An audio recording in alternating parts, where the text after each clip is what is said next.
Hi friends, welcome to Drona academy. நம்ம இன்றைக்கி இந்த வீடியோ பதிவில் பார்க்க போகிற லைவ் எதுன்னு பார்த்தீங்கன்னா இந்திய பொருளாதாரம். சரிங்களா, நம்ம வந்து தினந்தோறும் அந்த லைவ் டெஸ்ட் பார்த்துட்ருக்கோம். ஸோ அந்த வகையில் இது நம்ம பார்க்க போகிற 10வது லைவ் அப்படின்னு நினைக்கிறேன். சரிங்களா, அதாவது 10ஆம் நாள் தொடர்ச்சியாக வந்து போட்ட லைவில் நம்ம இன்றைக்கி வந்து 10 நாளை வந்து கம்ப்ளீட் பண்ணிடுவோம். பெரிய விஷயந்தான். சரிங்களா, இன்னும் வந்து ஒரு 6 நாளுக்கு உண்டான சரி ஒரு 6 இல்லை இன்னும் ஒரு 8 நாளுக்கு உண்டான லைவ் இருக்குது. சரி, இன்னும் வந்து சயின்ஸு, அதுக்கப்புறம் பார்த்திங்கன்னா இந்தியன் ஜாகிரஃபி, அடுத்து நான் மேக்ஸ் பார்க்க தான் சொல்லியிருந்தேன். இந்த 3 லைவ் நம்ம இன்னும் இருக்குது. இன்னையோட பார்த்திங்கன்னா நம்ம இந்தியன் எக்கனாமிக்ஸை முடிக்கிறோம். சரிங்களா, இன்னையோட வந்து இந்த இந்திய பொருளாதாரம் முடியுது. இந்திய பொருளாதாரம் சேர்த்து மொத்தம் 4 டாபிக் நம்ம முடிச்சிடும். இந்திய அரசியலமைப்பு, இந்திய வரலாறு, இந்திய நவீன கால வரலாறு, அதோட இது வந்து இந்திய பொருளாதாரம். இந்த 4 டாபிக் முடிச்சிட்டோம். ஸோ நாலுலேருந்து நம்ம வந்து என்ன டாபிக் பார்க்கலான்னு நான் சொல்கிறேன். சயின்ஸ் பார்க்கலாமா இல்லை ஜாகிரஃபி பார்க்கலாமான்னு சொல்லிட்டு எது நமக்கு செட் ஆகுன்றதை நான் பார்த்துட்டு உங்களுக்கு நான் சொல்கிறேன். சரிங்களா, ஸோ இன்றைக்கு உண்டான லைவில் வந்து மொத்தம் 25 கேள்வி வந்து எடுத்திருக்கேன். ஸோ நம்ம ஃபஸ்ட்டு கேள்வி ஸ்டார்ட் பண்ணிவிடுவோம். ஸோ லைவ் வரவங்க வந்து ஜாயின் பண்ணிக்கிட்டோம். முதல் கேள்வி, பணவீக்கத்தை கட்டுப்படுத்த மைய வங்கி ரொக்க இருப்பு விதத்தை என்ன செய்ய வேண்டும்? To check inflation central bank the cash reserve ratio.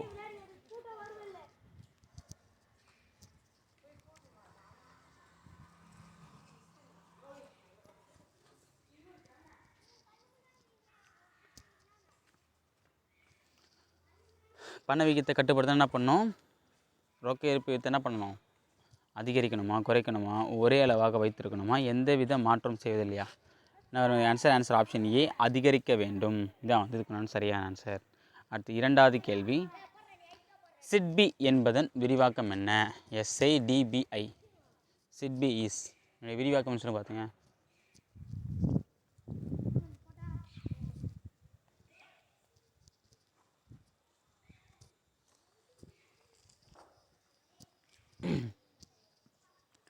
சூப்பரான ஒரு ஆன்சர் இருக்குது. Answer option B, small industrial development bank of India. ஓகேலா, small industries development bank of India, இந்திய சிறு தொழில் வளர்ச்சி வங்கி. சரிங்களா, அடுத்தது மூன்றாவது கேள்வி, எஜுகேஷன் ஈஸிய, அதாவது கல்வி என்பது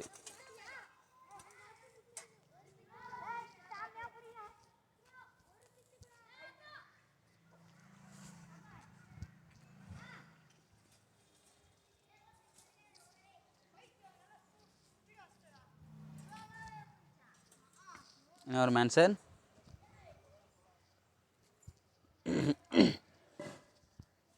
இது ஆன்சர் பார்த்தீங்கன்னா ஆன்சர் ஆப்ஷன் ஏ, நுகர்வும் முதலீடும். ஸோ கல்வின்றது பார்த்தீங்கன்னா நுகர்வும் வரும், முதலீடும் வரும். அதாவது கல்வி மூலமாக நம்ம என்ன பண்ணுவோம், நமக்கு தேவையான விஷயங்களை கற்றுக்குறோம், தெரிஞ்சுக்கிறோம், அது நுகர்வு வரும். முதலீடு அப்படின்னும் போது ஸோ வருங்காலத்தில் நம்ம சம்பாதிப்பதுக்கு உண்டான, இப்போ நம்ம எக்ஸாம்பிள் வந்து பார்த்தீங்கன்னா இப்போ நம்ம படித்து முடிச்சு டிகிரி வாங்கியிருக்கோம்.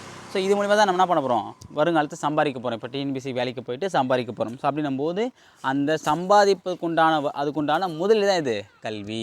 ஓகேங்களா, அந்த கல்வியை போட்டு தான் என்ன பண்ணுறோம், வருமானத்தை சம்பாதிக்கிறோம். சரிங்களா, ஓகே. அடுத்தது நாலாவது கேள்வி, சரக்கு மற்றும் சேவை வரியை முதலில் அறிமுகப்படுத்திய நாடு எது? Which country was the first to introduce GST?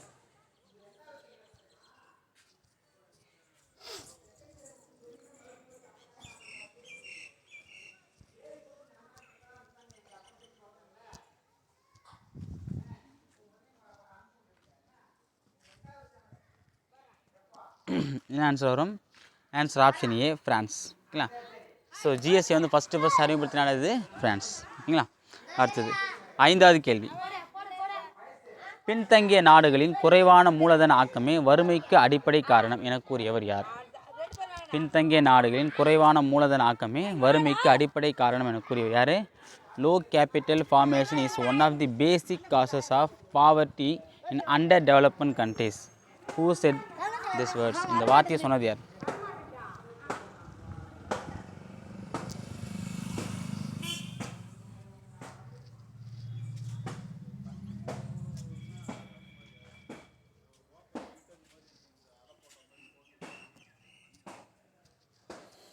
என்ன வரும் ஆன்சருக்கு?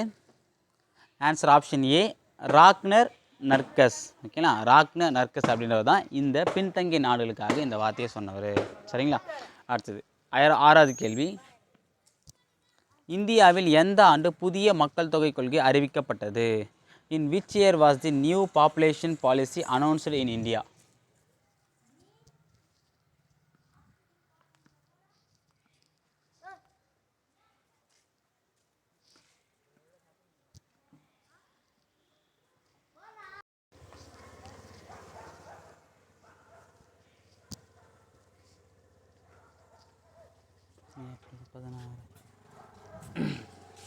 என்ன ஆன்சர் வரும்? Answer option C, April 16, 1976. சரிங்களா? ஏப்ரல் 16, 1976 அப்போ தான் என்ன பண்ணாங்க, இந்த புதிய மக்கள் தொகை கொள்கையை வந்து அறிமுகப்படுத்தினாங்க. அடுத்தது 7வது கேள்வி. 2011ஆம் ஆண்டின் மக்கள் தொகை கணக்கெடுப்பின்படி மிக குறைந்த மக்கள் அடர்த்தியை கொண்ட இந்திய மாநிலம் எது? The state with the lowest density of population in India as per 2011 census is.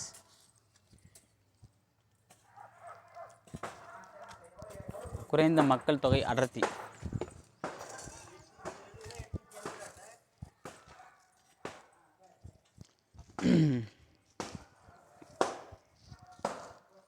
Super. என்ன ஒரு ஆன்சர் ஆப்ஷன் பி, அருணாச்சல பிரதேசம். சரிங்களா? அருணாச்சல பிரதேசம் தான் வந்து மக்கள் அடர்த்தி ரொம்ப ரொம்ப கம்மியானது. சரிங்களா? கிட்டத்தட்ட வந்து 17 பேர் தான் ஒரு சதுர கிலோமீட்டருக்கு இருப்பாங்க. சரியா? சரி, ஓகே. அதிக மக்கள் அடர்த்தி கொண்ட மாநிலத்தில் எது ஃபஸ்ட்டு வரும் சொல்லுங்க பார்க்கலாம். அதிக மக்கள் அடர்த்தி கொண்ட மாநிலம் எது சொல்லுங்க பார்க்கலாம். நான் தண்ணியை காஞ்சிட்டுக்குதா? அதிக மக்கள் அடர்த்தி கொண்ட மாநிலம் எது சொல்லுங்க பார்க்கலாம். சூப்பர், பீகார். சரிங்களா? பீகார் தான் வந்து அதிக மக்கள் அடர்த்தி கொண்ட மாநிலம். அடுத்து 8வது கேள்வி. இந்தியாவில் 20 அம்ச திட்டம் அறிமுகப்படுத்தப்பட்ட ஆண்டு. தி 20 point program was introduced in India is.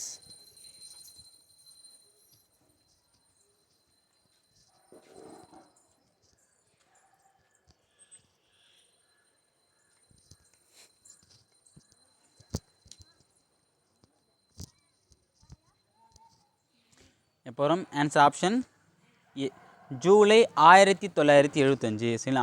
July 1975 தான் என்ன பண்ணாங்க, இந்த 20 அம்ச திட்டத்தை வந்து அறிமுகப்படுத்தினாங்க. சரி, ஓகே. இந்த 20 அம்ச திட்டத்தை அறிமுகப்படுத்திய பிரதமர் யார் சொல்லுங்க பார்க்கலாம். இந்த 20 அம்ச திட்டத்தை அறிமுகப்படுத்திய பிரதமர் யார் சொல்லுங்க பார்க்கலாம். சூப்பராக ஒரு ஆன்சர் ஆப்ஷன்லாம் கிடையாது, அப்படியே சொல்லுங்க பார்க்கலாம். சூப்பர், இந்திரா காந்தி அம்மையார். சரிங்களா? திருமதி இந்திரா காந்தி அம்மையார் தான் என்ன பண்ணாங்க, அந்த திட்டத்தை கொண்டு வந்தாங்க. அடுத்தது தவறான பொருந்துதை கண்டுபிடிக்கவும். தவறான பொருத்தத்தை கண்டுபிடிக்கவும். ஐடென்டிஃபை தி மிஸ்மேட்ச்.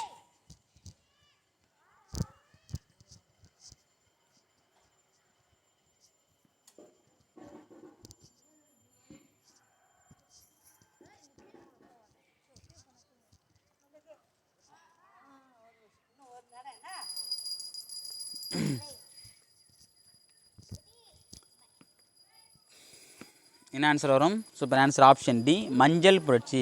ஸோ மஞ்சள் புரட்சி பூக்களுக்கு உண்டான புரட்சி கிடையாது. மீதியெல்லாம் வெண்மை புரட்சி பால், பசுமை புரட்சி உணவு தானியத்துக்கு, நீல புரட்சி மீன் இறால் சொல்லுவாங்க பார்த்தீங்கன்னா, அது மஞ்சள் புரட்சி மட்டும் பூக்கள் வருது. அப்போ மஞ்சள் புரட்சிக்கு என்ன வருது நீங்கள் சொல்லுங்கள். சரியா? அடுத்தது 10வது கேள்வி. இதை நீங்கள் கண்டுபிடிச்சி வச்சோம் நேரத்துக்கு.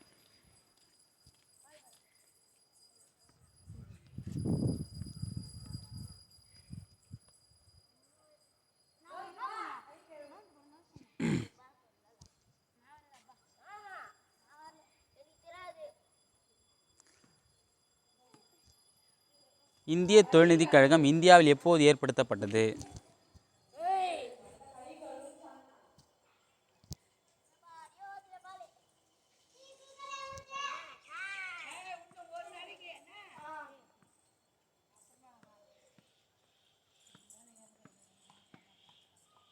என்ன ஆன்சர் வரும்?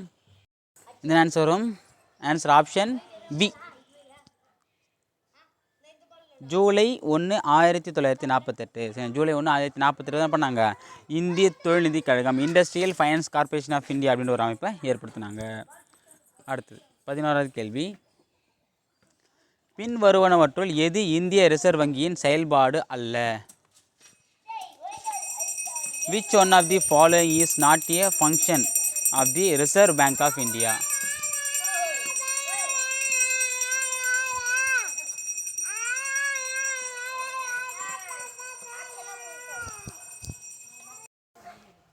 ஆன்சர் பார்த்தா வரும். ஆன்சர் ஆப்ஷன் டி, பொதுமக்களுக்கு கடன் வழங்குதல். சரிங்களா, advance loan to the people. முதலே சொல்லியிருந்தோம், அதாவது வங்கிகளுக்கு மட்டும்தான் வந்து ஆர்பிஐ கடன் வழங்குவாங்க, பொதுமக்களுக்கு வழங்க மாட்டாங்க. சரிங்களா, அதேமாதிரி நம்ம பொதுமக்களும் வந்து இங்கே போய் நம்ம அக்கௌண்ட் ஓப்பன் பண்ண நான் சொல்லியிருப்பேன். சரிங்களா, ஓகே. அடுத்து 12வது கேள்வி, முத்ராயசன் விரிவாக்கம் என்ன? முத்ராவின் விரிவாக்கம் என்ன?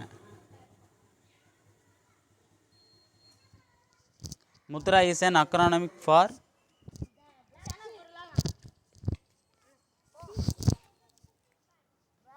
விரிவாக்கம். முத்ரா வங்கின்னு சொல்லிட்டு ஒரு வங்கியை உருவாக்குனாங்க.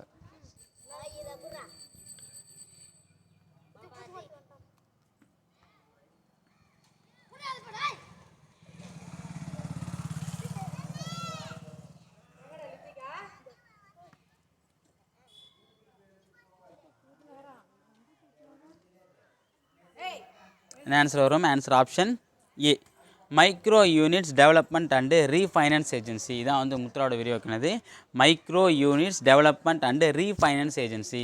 சரிங்களா, ஓகே. அடுத்தது 13வது கேள்வி, இந்தியாவில் முதல் தொழில் கொள்கை அறிவிக்கப்பட்ட ஆண்டு. இந்தியாவில் முதல் தொழில் கொள்கை அறிவிக்கப்பட்ட ஆண்டு.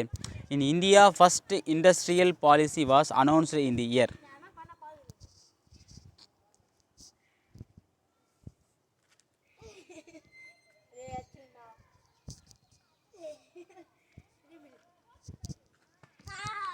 முதல் தொழில் கொள்கை எப்போ?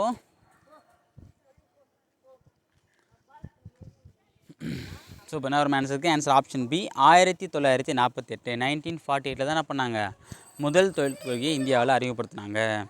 அடுத்து 14வது கேள்வி, இந்திய ரிசர்வ் வங்கியின் குறைந்தபட்ச கையிருப்பு என்ன? What is the minimum reserve system of RBI? இது நம்ம இந்த ஆர்பிஐயோட ஜென்ரல் டாப்பிக்கில் வந்து பார்த்துருப்போம். இப்போ நம்ம பார்த்து இந்த 2 கேள்வியுமே நம்ம ஆர்பிஐயில் வச்சுருக்கோம்.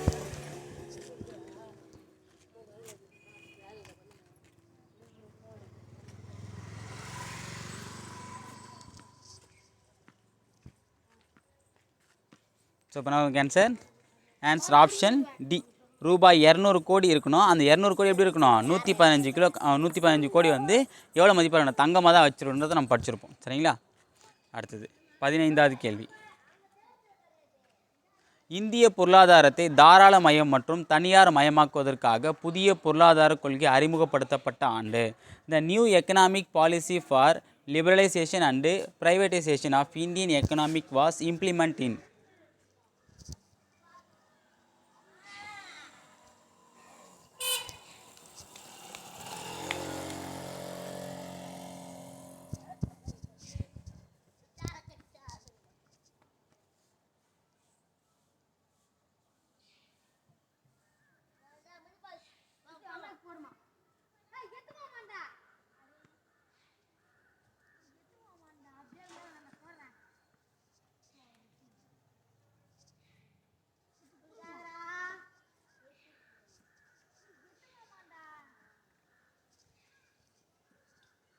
என்ன ஒரு answer? Super, answer option B, 1991 1991. அதாவது ரொம்ப ரொம்ப முக்கியமானது. புதிய பொருளாதார கொள்கையை வந்து பார்த்தீங்கன்னா எப்போ அறிமுகப்படுத்தினாங்க, 1991ஆம் ஆண்டு தான் அறிமுகப்படுத்தினாங்க. சரி, நம்ம இந்திய பொருளாதாரத்தையே 2 பார்ட்டாக பிரிப்பாங்க. 1991க்கு முன்னாடி இருந்த அமைப்பு, 1991க்கு அப்புறம் நம்ம இந்திய பொருளாதாரம் எந்த அளவுக்கு வளர்ச்சி அடைந்ததை நம்ம இந்த 2 பார்ட்டாக பிரித்து சொல்லுவாங்க. சரிங்களா, ஓகே. அடுத்து 16வது கேள்வி, 3வது முறையாக எந்த புரட்சியின் தூண்டுதலினால் மக்கள் தொகை பெருகியது? The third expansion of population growth was stimulated by தி.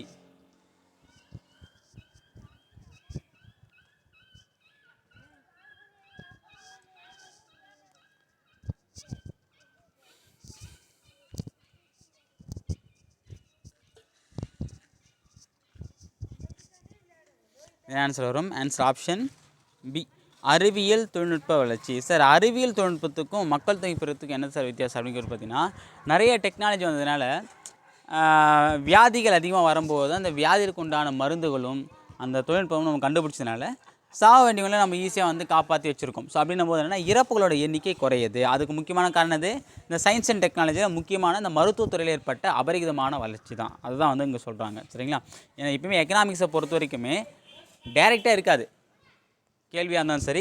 எக்கனாமிக்ஸே பார்த்தீங்கன்னா நிறைய விஷயங்களில் வந்து டைரெக்டாக எதுவுமே இருக்காது. ஓகே, திடீர்னு வந்து பார்த்தோன்னா பணத்தோட மதிப்பு உயர்ந்திருக்கும். அதுக்கு வந்து பார்த்தோன்னா நம்ம இந்தியாவோட பொருளாதார வளர்ச்சி மட்டும் இருக்காது, வேறு எதனா ஒரு நாட்டோட பொருளாதார வீழ்ச்சியாக கூட இருக்கலாம். ஸோ அப்படின்னும் போது நிறைய இன்டைரக்டான விஷயங்களால எக்கனாமிக்காக வந்து பார்த்தோன்னா அடிக்கடி வந்து ஜிக்ஸாக்காக மாறும். சரிங்களா, எக்கனாமிக் பொறுத்தவரைமே அப்படி தான் இருக்கும். இந்தியாவின் விரைவான மக்கள் தொகை வளர்ச்சி எந்த ஆண்டுகளில் நிலவியது? During which time period there was a rapid growth of population India. டக்குன்னு வளர்ச்சி அடைஞ்சாங்க இந்த காலகட்டத்தில் வந்து. இதுக்கு முன்னாடி இருந்த விட இங்கே இந்த வாட்டி அதிகமான வளர்ச்சி ஏற்பட்டுச்சு. அது எந்த காலகட்டம்?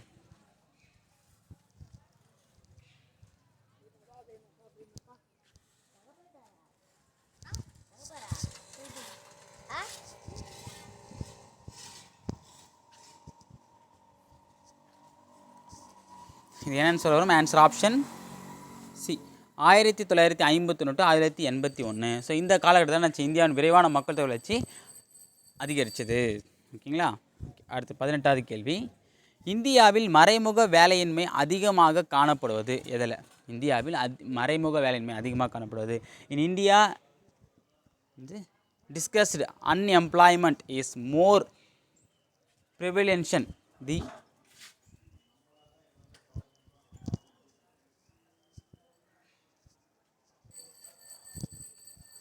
இந்தியாவின் மறைமுக வேலையின்மை அதிகமாக காணப்படுவதில் இன்னொரு ஆன்சர் ஆப்ஷன் பி, வேளாண்மை துறை. ஸோ மறைமுக வேலைமை வந்து அதிகமாக எங்கே காணப்படுது? வேளாண்மை துறையில் தான் அதிகமாக காணப்படுது. ஓகே, அடுத்தது 19வது கேள்வி.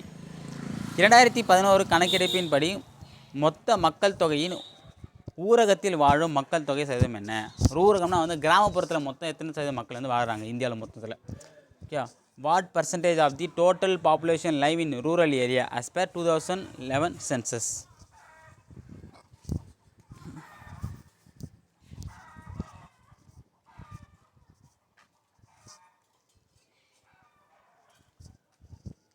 என்ன ஆன்சர் வந்திருக்கு?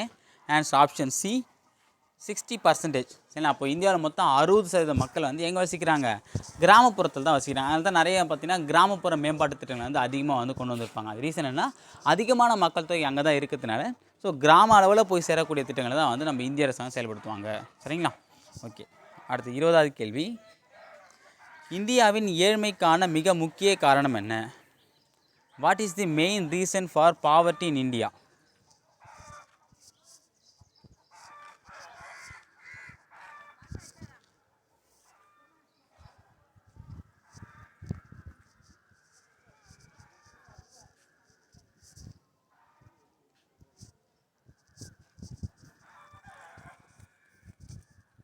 இது ஆன்சர் வரும். ஆன்சர் ஆப்ஷன் பி, மக்கள் தொகை அழுத்தம். சரிங்களா. ஸோ அதிக மக்கள் தொகை காரணமானது இந்தியாவில் வறுமை நிலவுது. ஏன்னா பார்த்தீங்கன்னா ஒரே குடும்பத்திலே வந்து என்ன பண்ணுறாங்க, எனக்கு ஆண் வாரிசு வேணும் அப்படின்னு சொல்லிட்டு என்ன பண்ணுறாங்கன்னா 4-5 குழந்தைகள்லாம் பெற்றுக்கிறாங்க. ஸோ அப்படி பெற்றுக்கும் போது என்னென்னா ஒரு குழந்தைக்கு சம்பாதிக்கும் போது 4 குழந்தைக்கு அது பிரித்து தரும்போது என்னென்னா அங்கே ஏழ்மை அதிகரிக்குது. அதனால் ஊட்டச்சத்து குறைபாடு ஏற்படுது. ஆனால் அந்த குழந்தையோட சக்தியும் குறையுதுன்னு சொல்லிட்டு நிறைய விஷயங்கள். அப்போ முக்கியமான காரணம் மக்கள் தொகை அதிகமாக இருக்கிறதுனால தான் நம்ம ஒரு திட்டம் போட்டால் கூட அது அதிகமான பணத்தை வந்து செலவிடக்கூடியதாக இருக்குது. சரிங்களா. அடுத்தது 21. முதலாவது இந்திய தொழில்நுட்ப கழகம் துவங்கப்பட்ட இடம். முதலாவது இந்திய தொழில்நுட்ப கழகம் துவங்கப்பட்ட இடம். The first Indian institute of technology was set up at. ஐஐடின்னு சொல்லுங்க பார்த்தியா, ஐஐடி. ஃபஸ்ட் ஐஐடி இந்தியாவில் எங்கே ஸ்டார்ட் பண்ணாங்க? சூப்பர். என்ன வரும்? Answer option D, Gorakhpur. So first Gorakhpur IIT தான் வந்து இந்தியாவில் முதல் ஐஐடி. சரிங்களா. ஓகே, அடுத்து 22வது கேள்வி. சமுதாய பாதுகாப்பு குறியீடு யாரால் உருவாக்கப்பட்டது? The social protection index has been coined by. எந்த அமைப்பு வந்து இந்த சோசியல் ப்ரொடெக்ஷன் இண்டெக்ஸ், எஸ்பிஐ, சமுதாய பாதுகாப்பு குறியீடு?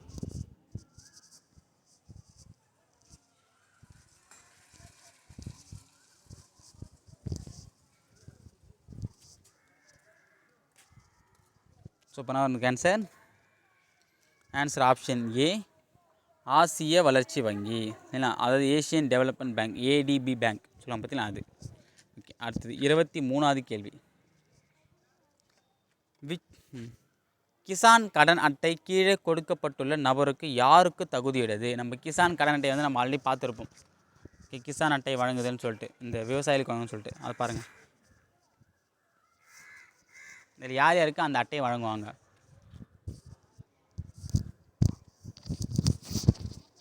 இது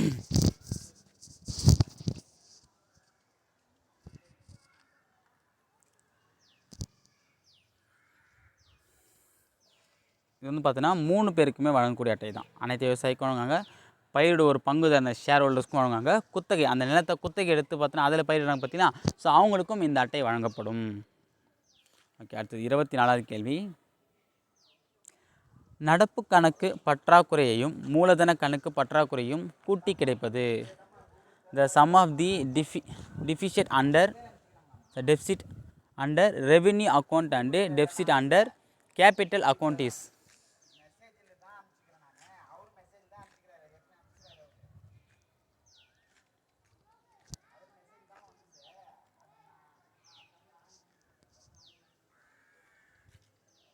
என்ன ஆன்சர் என்ன சொல்லுவாங்கன்னா பட்ஜெட் டெபிசிட்னு சொல்லுவாங்க. அதாவது நிதிநிலை அறிக்கை பற்றாக்குறை. இது நிதிநிலை அறிக்கை பற்றாக்குறை என்ன சொல்லுவாங்க, பட்ஜெட்ரி டெபிசிட்னு சொல்லுவாங்க. பட்ஜெட்னாலும் பட்ஜெட்னாலும் ஒன்று தான். அடுத்து கடைசி கேள்வி. கீழே கொடுக்கப்பட்டுள்ள வரி குரூப்பில் எது ஜிஎஸ்டி வரம்புக்குள் வருபவை? ஜிஎஸ்டிக்குள்ளே வரக்கூடிய வரிகள் என்ன? Which of the following taxes have been subsumed under GST, goods and service tax.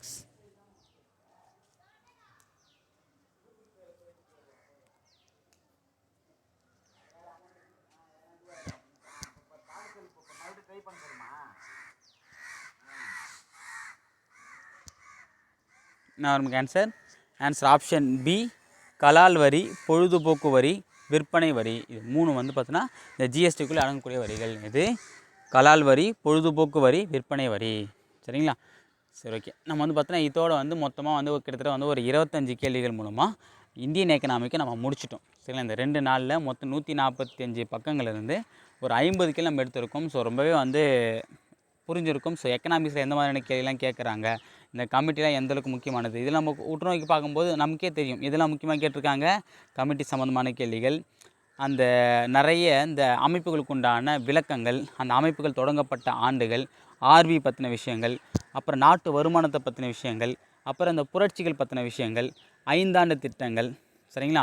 அப்புறம் வந்து பார்த்தோன்னா புதுசாக உருவாக்கப்பட்ட அமைப்புகள், அதோடைய கிளை அமைப்புகள். சரிங்களா? அப்புறம் ஆண்டு நிதிநிலை அறிக்கைகள், அப்புறம் வந்து இந்த வங்கி ரேட், அந்த ரெப்போ ரேட்டு, அப்புறம் அந்த கேஷ் ரிசர்வ் ரேஷியோ, அது மாதிரியான விஷயங்கள்.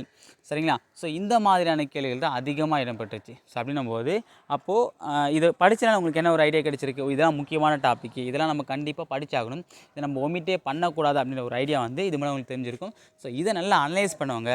வரக்கூடிய அந்த எப்படி சொல்கிறது, இதுக்கப்புறம் நீங்கள் படிக்க போகிற டாப்பிக்கில் இதெல்லாம் வந்து கொஞ்சம் டெப்த்தாக இறங்கி கொஞ்சம் இன்வால்மெண்ட் எடுத்து படிங்க. சரிங்களா? சரி, ஓகே. இந்த ஒரு லைட்டஸ் வந்து பார்த்தீங்கன்னா கண்டிப்பாக உங்களுக்கு யூஸ்ஃபுல்லாக இருந்திருக்கும். ஸோ இதில் எவ்வளோ மார்க் எடுத்தீங்கன்றதை கீழே கமெண்ட்டில் போடுங்க. அதேமாதிரி எவ்வளோ மார்க் நீங்கள் கம்மியாக போட்டிருக்கீங்க, ஏன் தப்பாக போட்டிங்க, அதுக்குண்டான ரீசனையும் வந்து சேர்த்து போட்டு உங்களுக்கு ரொம்ப யூஸ்ஃபுல்லாக இருக்கும். நாளைக்கு என்ன டெஸ்ட் எடுத்தால் நான் காலையில் உங்களுக்கு வந்து பார்த்தீங்கன்னா காலையில் வந்து அனௌன்ஸ்மெண்ட் பண்ணுறேன். அதன் அடிப்படையில் நீங்கள் வந்து படிச்சுக்கலாம். இன்றைக்கி வந்து பார்த்தோன்னா நம்ம டெஸ்ட்டை வந்து இதோட முடிச்சிக்கலாம். நல்லா சாப்பிட்டு ரெஸ்ட் எடுங்க, நல்லா சாப்பிடுங்க, நல்ல தூக்கம். சரி, நல்ல உணவு நல்ல தூக்கம் தான் பார்த்தீங்கன்னா ஒரு நல்ல எதிர்காலத்தை ஏற்படுத்தும். சரிங்களா? உடல் அளவில் இருந்தாலும் சரி, மனதளவில் இருந்தாலும் சரி. சப்போஸ் உங்களுக்கு ஏன்னா வந்து நானும் பார்த்தீங்கன்னா டல்லாக இருக்கும்போது வந்து சாப்பிட்டு தான் யோசிப்பேன். ஏன்னா போர் அடிக்கும்போது வச்சுக்கலாம், போர் அடிக்கும்போதெல்லாம் சாப்பிட்டோன்னா ஸோ சாப்பிடும்போது ஒரு எனர்ஜி வரும். அப்போ யோசித்து நமக்கு ஒரு எனர்ஜி உருவாகும். சரிங்களா? இந்த மாதிரியான பல விஷயங்கள் இருக்குது. சாப்பிட்டாலே ஆட்டோமேட்டிக்காக நம்ம தூக்கம் வந்துடும். அப்போ பிரச்சனை இல்லை. ஸோ சாப்பாடு, ஓகே, அப்புறம் அந்த தூக்கம், இது 2மே இருந்தாலும் போதும். அந்த 2த்தை நம்ம கரெக்டாக பண்ணாலே மற்ற எல்லா விஷயமே நம்ம நல்லா பண்ணிவிடும்.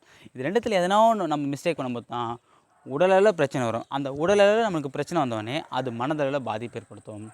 ஓகே, அதனால் வந்து சாப்பிடாமல் படிக்காதீங்க, தூக்கத்தை கெடுத்துட்டு படிக்காதீங்க. சரிங்களா?